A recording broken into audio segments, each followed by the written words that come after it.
My name is Blake, and this is Jennifer Freking. We raise sled dogs, and we specialize in races ranging generally in from 200 miles up to 1,000-mile events. We've got about 62 dogs in the kennel right now. Oh, I've been racing dogs since I was 8 years old, so it's a lifestyle. We developed the property out here where we have access to really good trails, and raising dogs. We have our line of Siberian Huskies that specialize in running long distance races. They love the cold. We thrive when we get a nice good polar vortex in, and at a race, they think that stuff is great. So they have nice thick coats. Of course, this time of the year we do lots of shedding, and they're down to their summer coats. They're definitely an Arctic breed.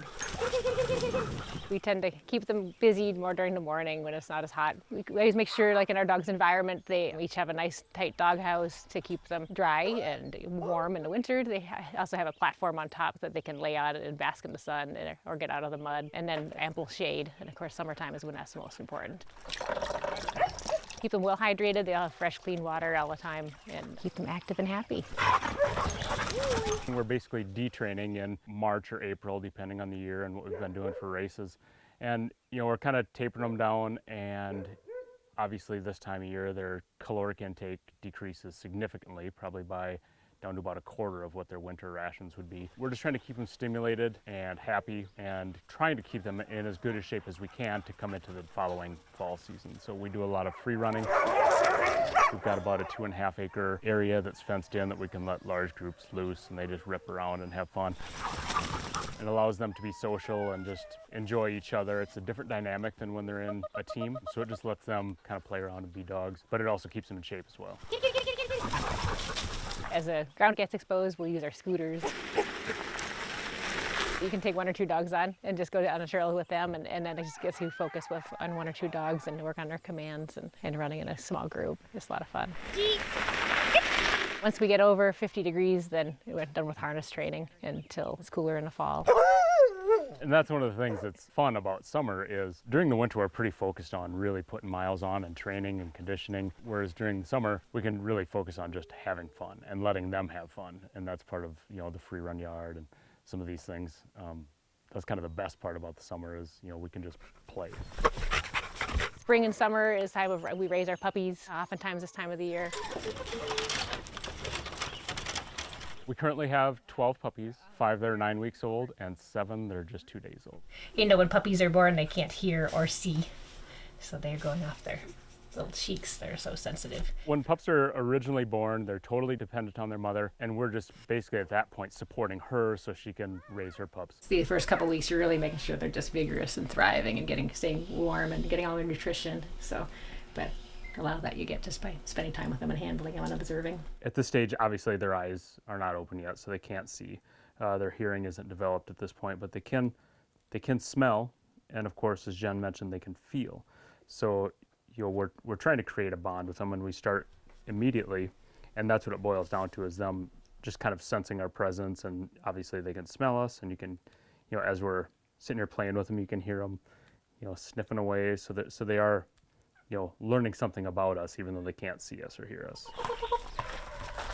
As their senses start to develop, we're interjecting ourselves into their lives a little more. These guys are 9 weeks right now, but once they get to be 4 or 5 weeks, we start taking them out onto little adventures, and their mother will be on a leash, but around, and their mother is always the one. They'll range out a little bit, and they'll come back to check in with mom and make sure everything's okay. And then we'll continue to do that. Once they get to about this age, we'll start to break out, and we might leave mom back here. And at that point, they're out running around, but now we're the familiar thing because we've been there the whole time. Oh, you're so patient. Or not. Once they get to about a year of age, they'll get introduced to the harnesses and teams, and we'll start with small teams and integrate them, and they take off immediately. We've never had to teach a dog how to pull. They just go. And then from there, it's just care and just constantly building on that trust until we're to the point where we're asking them to do 300-mile bear grease or 1,000-mile Iditarod or something like that. My ideal day with the dogs is I come out in the morning and I spend about 3 or 4 hours just free running different groups, and we go out in a 2.5 acre free run pen and play fetch, and they chase squirrels and they dig holes and they chase each other, and a lot of just playing with dogs. Oh, there we go. There's a kiss from Cage. Nicholas Cage. They all have registered names, nicknames, call names. They all have their own story, definitely, and identities, and their own learning curves and experiences. And you have to keep all that in mind when you're working with them. It's kind of like a classroom of kids or a bunch of coworkers. There's a lot of analogies I think you can use. A lot of faces and names, personalities. All individuals. When I originally got into the sport, I was already out of school, had a great job, was making good money, and had this opportunity to go to Alaska. So I couldn't shake it and headed for Alaska to work for room and board and learn to raise and train sled dogs. And it was one of the best decisions I ever made. When we both came back from Alaska, we ended up here in northern Minnesota and started our own path. I like to remember that a lot of the stress in my life is really positive.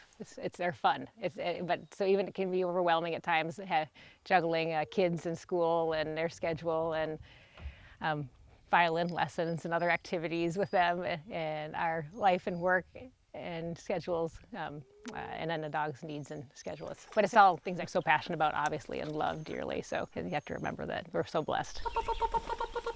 And we're pretty fortunate. Raising and training and doing what we do with sled dogs is very consuming, both in time and money and everything else. So it's really important that everybody be on board, or there's going to be some fallout eventually. And luckily, we don't have a problem with that. The passion. I love the breed. I love the lifestyle. It makes me really happy. Like the kennel and being out with the dogs is my happy place. Working with them, they're just your best friends and buddies. They feel like your family. Good boy, yes. It's hard work, but it's well worth it. To see these dogs from, raising them from little puppies and holding them in our hands and then seeing them finish big races like the Bear Greaser I did or something like that. It's pretty satisfying, and it's amazing to see that process.